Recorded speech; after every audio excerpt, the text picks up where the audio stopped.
Kia ora and welcome to Active Kids TV. Ko Jack Tukuingoa.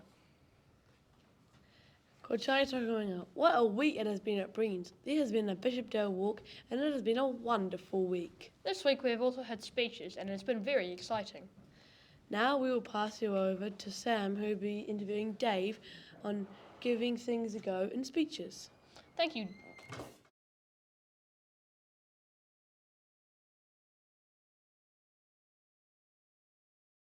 With Dave, delivering the project about Active Kids TV at Breens Intermediate. Now, Dave, an interview is not an interview without questions, so is it okay if I ask you a few? I think that'll be great. It'd be good for people to know a little bit more. Yeah. Ask away.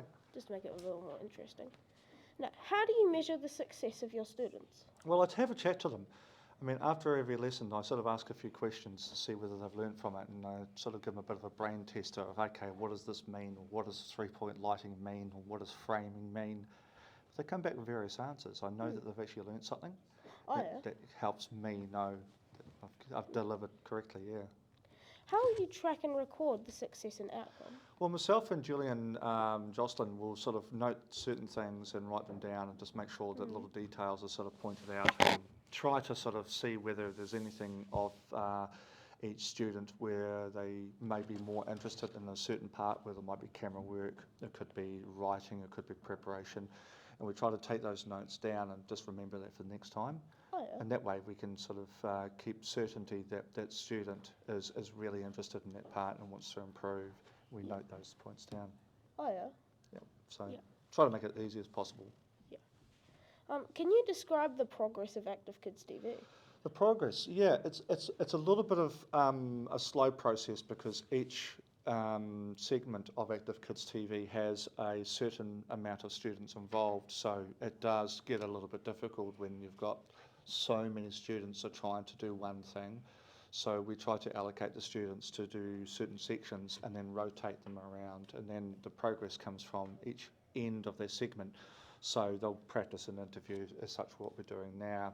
Then the progress can come around where we can show them afterwards and they go, oh, okay, well, this is how I looked, this is what I said, I can improve on that. And once they improve on that, then they practice again and that progress becomes more apparent. It's all visual, so. Also, how does the school and yourself have the experience, cultural capability, skills and time to deliver this project, Deborah? Gosh, well look, for the program itself, to kind of reflect a little bit back, I'll go back in a little bit of a history with myself and then I'll sort of come to the answer of the school point here. Myself, I've been involved when I was younger in doing a bit of film work and a little bit of production here and there and being behind the camera and sound, and then now I run a film company, so I've had the opportunity to kind of like understand the rules and the games and what leads it to it. But what was important for me was to give the opportunity to a younger minded person to kind of learn and have a bit of fun doing it. So I've been involved in film sets and producing films and editing, film, camera, a little bit of everything to touch on that point. And some of my content is now reaching international audiences, and we call them film festivals. So when I spoke to some of the teachers in the schools, I says, well, look, you know, there should be a way for this to teach it in class. Thankfully, I was brought to the understanding of creative in schools, is what it's called. And creative in schools want students such as yourself to benefit from that, so they'll fund my time to come into the class with all the gear, the knowledge, and share it over the various weeks and kind of share my knowledge. Make it a bit of fun activity, but also a bit disciplined, so you're actually really learning. So the schools apply for the funding, and of course I help out a little bit with that, and end of the day the school hopefully gets the tick of approval and gets the funding for that process. So yeah, makes it nice and viable for everybody. Yeah. Well, that was very interesting, Dave. Sorry, but that's all we have time for. Fair enough. Thank you, Dave, so much for taking the time to talk to us about Active Kids TV. This is Samuel.